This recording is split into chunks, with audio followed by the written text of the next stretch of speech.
শুনছেন?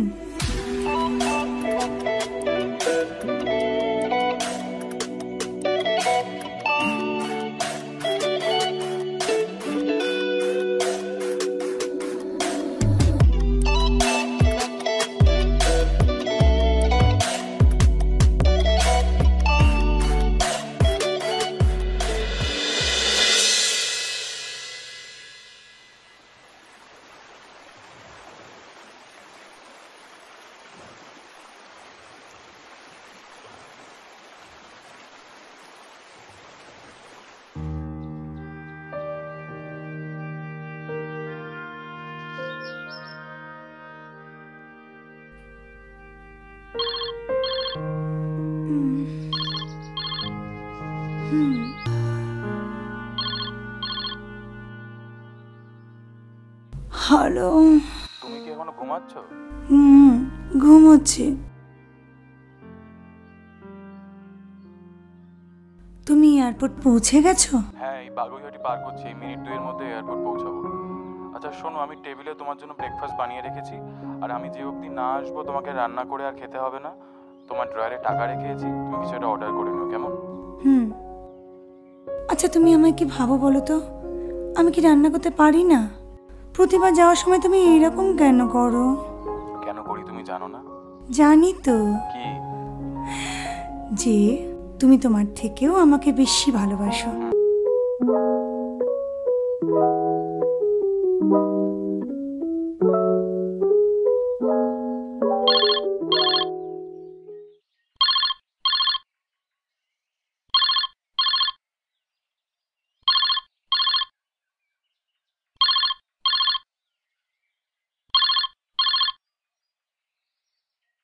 হ্যাঁ বলো।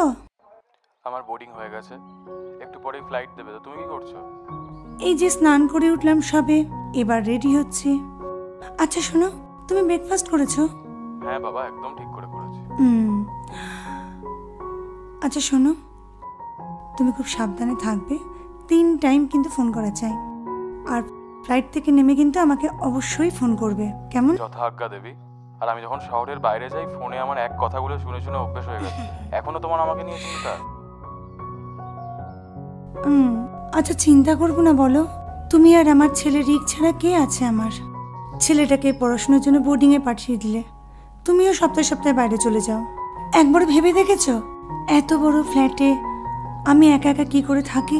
দেখো, ছেলে বড় হচ্ছে, এখন মা বাবার সাথে থাকবে, ব্যাপারটা কেমন দেখায় না?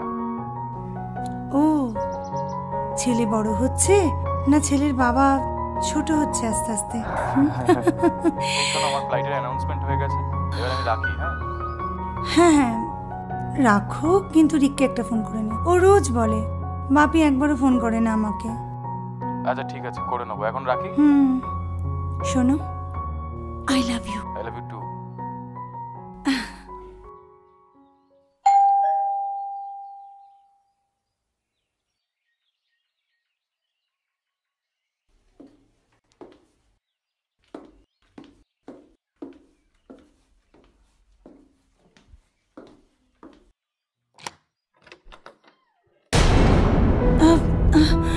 কে আপনি?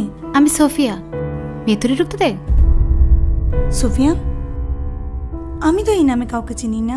মনের আর কি দোষ বল, মনে রাখতে চাইলেই তো মনে পড়বে। তাছাড়া তুই তো আমাদের সাথে যোগাযোগই রাখলি না, তাই আমি যে চলে এলাম তোর সাথে দেখা করতে। দেখুন, এটা যদি কোনো প্র্যাঙ্ক ভিডিও পারপাস হয়, আমি আপনাকে পরিষ্কার করে বলে রাখছি, আমি এগুলো একদম পছন্দ করি না। কি সব বলছিস তুই? মানছি 10টা বছর কেটে গেছে, তা বলে সোফিয়া নামে কাউকে চিনিস না? আমি আপনাকে কি করে বোঝাবো যে আমি সত্যি আপনাকে চিনতে পারছি না? আমি এই নামে কাউকে চিনি না। দরজার ফাঁক দিয়ে দেখলে সবাইকে অচেনাই লাগে। তাছাড়া 10টা বছর পেরিয়ে গেছে, মানছি আমার শরীরে পরিবর্তন ঘটেছে, তা বলে তুই আমাকে চিনতে পারছিস না, এটা আমি মানতে পারছি না। ভালো করে দেখ আমাকে। কি রে, চিনতে পারলি? দেখুন, নির্ঘাত আপনার কোনো ভুল হচ্ছে। আপনি নিশ্চয়ই অন্য কোনো ফ্ল্যাটের সঙ্গে গুলিয়ে ফেলছেন। গুলিয়ে ফেলেছি মানে? তুই তো আমাকে গুলিয়ে দিচ্ছিস। তুই ঢঙ্গি টাইপের রয়ে গেলি। কি বললেন? ঢঙ্গি? এবার বল তো ডাক নামটাও মনে নেই। বিশ্বাস হলো? এবার আমাকে ঘরে ঢুকতে দে, ভেতরে ঢুকতে দে। ওয়াও, এটা তোদের নিজেদের ফ্ল্যাট নাকি বরের কোম্পানি থেকে পেয়েছিস? দেখুন, আমি কিন্তু সত্যি আপনাকে এখনো চিনতে পারলাম না। বেশ ভালো সাজিয়েছিস তো। তা কত স্কোয়ার ফিট? 2000। 2000? এই এলাকায়? রাজপ্রাসাদ তো। তা কটা বেডরুম আছে? তুই কি রে, এতদিন পর তোর সাথে দেখা করতে এলাম, কোথায় একটু ঘুরে ঘুরে ফ্ল্যাটটা দেখাবি তা না। আমি কিন্তু কোনো অচেনা লোকের আমার বাড়িতে ঢোকা পছন্দ করি না। তুই কি সত্যি আমাকে চিনতে পারছিস না? আপনার কি মনে হয় আমি আপনার সঙ্গে রসিকতা করছি? আমি সোফিয়া। নামটা অনেকবার শুনলাম। লক্ষ্মী মাসির ফ্ল্যাট, 10 বছর আগে, সন্ধেগুলো কিছু মনে পড়ছে না? লক্ষ্মী মাসির ফ্ল্যাট 10 বছর আগে?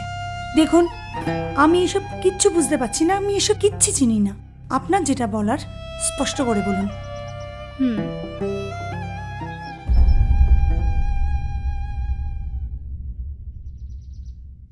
তবে তো সেই ইন্টু সিন্টুর কথাগুলো এখন বলবো বুঝি? তাহলে শোন, আজ থেকে 10 বছর আগে আমি, মানে তুই, আমি, রিয়া, রবি, রোজা সবাই মিলে একত্র হতাম লক্ষ্মী মাসির ফ্ল্যাটে। আর সেখানে বাছাই করা ক্লায়েন্টরা আসতো, তবে খুব একটা চেনা না হলে লক্ষ্মী মাসি অ্যালাউ করতো না। তবে যেদিন পুলিশে রেড মারলো সেদিন থেকেই ওরা আটঘাটে নেমেছিল। তারপর থেকে তোদের সাথে দেখা সাক্ষাৎ হয়নি, তুইও আসিসনি এখানে। তা তখন কি তুই বিয়েটা করেছিলিস?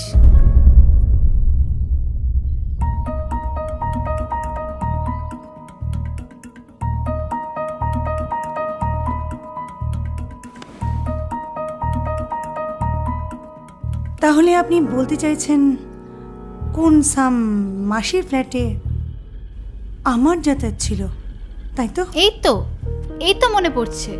তবে শুধু যাতায়াত ছিল বলিস না, সেই সময় মধুচক্রের মধ্যমণি ছিলিস তুই। আর তোর শরীর খারাপ হলে কত পাটে ফেরত চলে যেত। তবে হ্যাঁ, লক্ষ্মী মাসি কিন্তু তোকে বেশ আদর যত্নে রাখতো।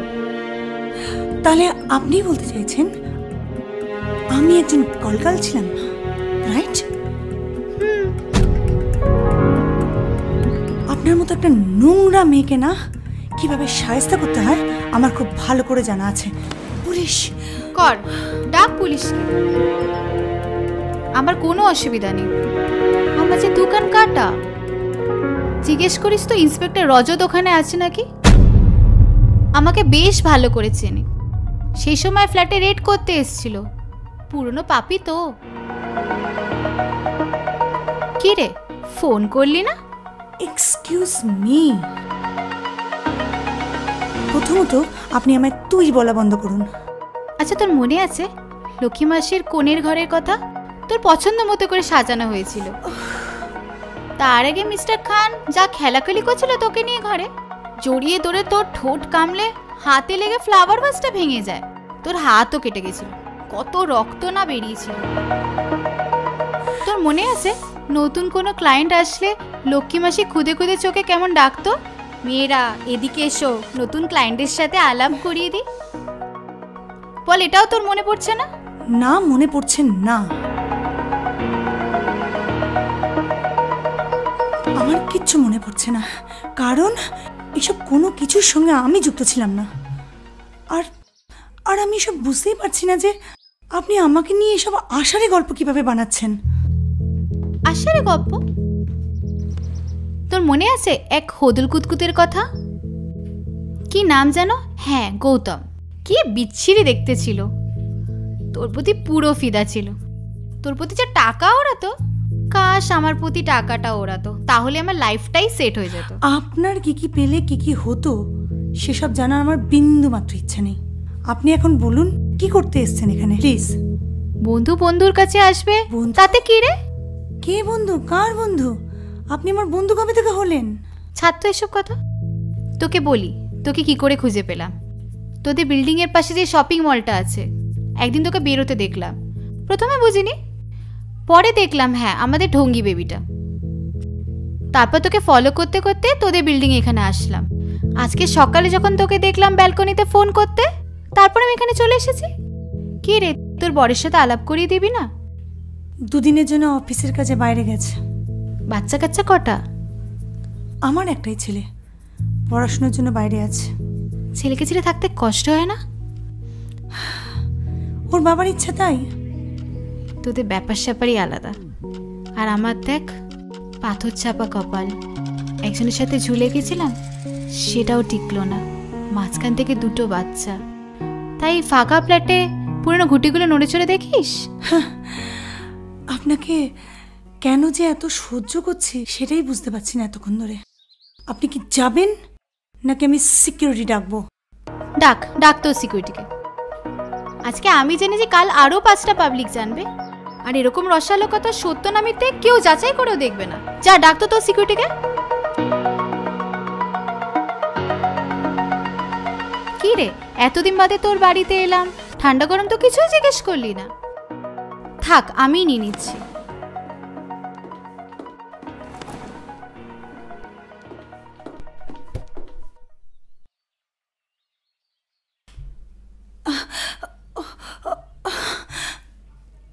আপনি তাহলে এবার আসুন। কেন রে, তোর সাথে একটু গল্প করলে তোর সুখের সংসার ক্ষয়ে যাবে নাকি? গল্প?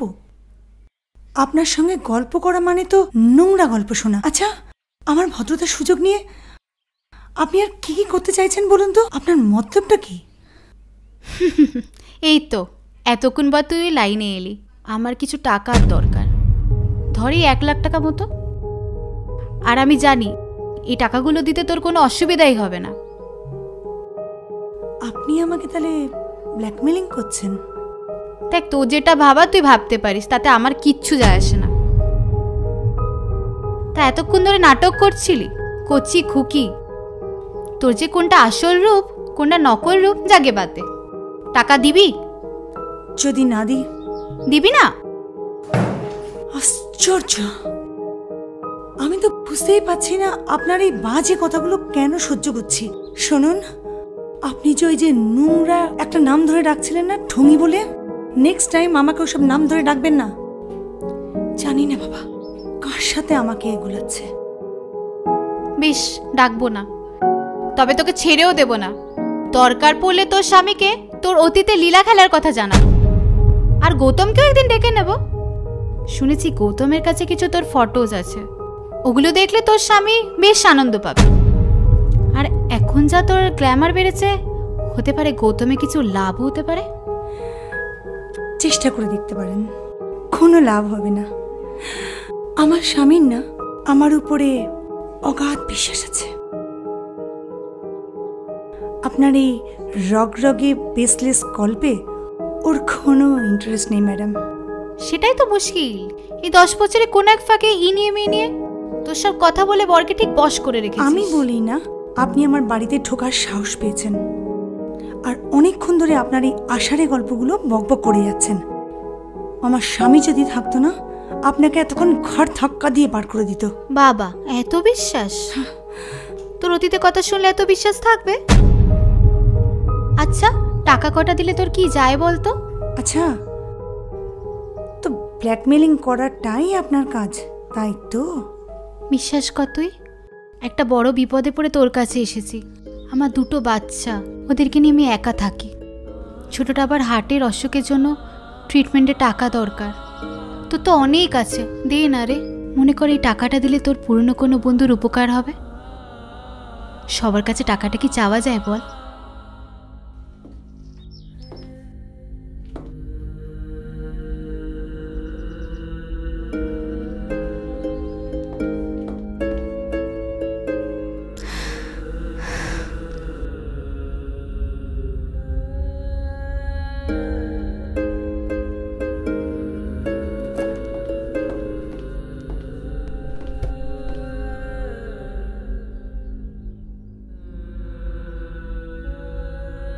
মাত্র এই কটা টাকা ভিক্ষা দিচ্ছিস?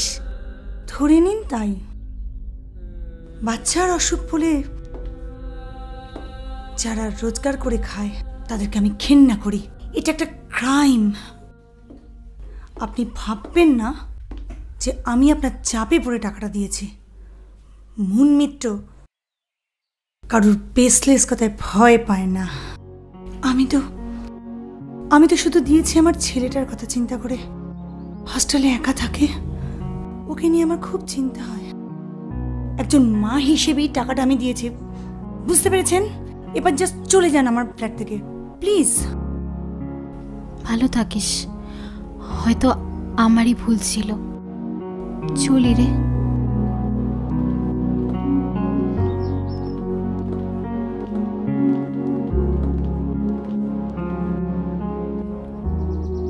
কি হলো আবার আপনার? কিছু না, চলি।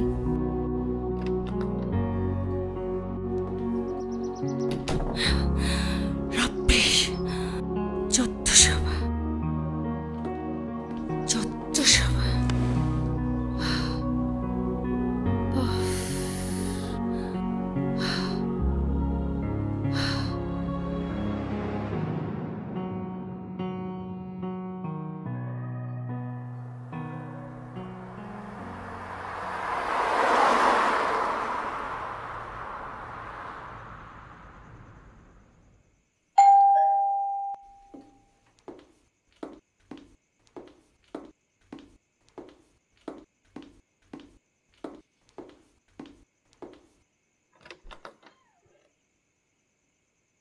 হাই, আপনি?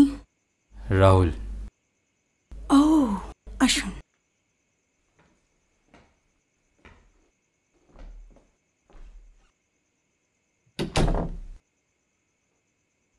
আপনি বসুন, ওকে, আমি আসছি। প্লিজ।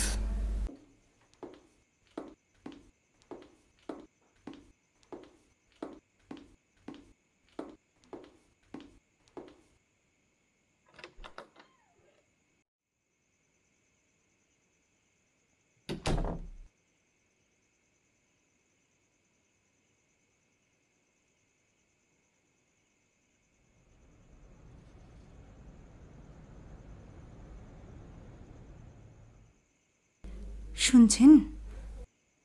হুম।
তোমার সম্পর্কে যা শুনেছি, তুমি তার থেকেও বেশি হট।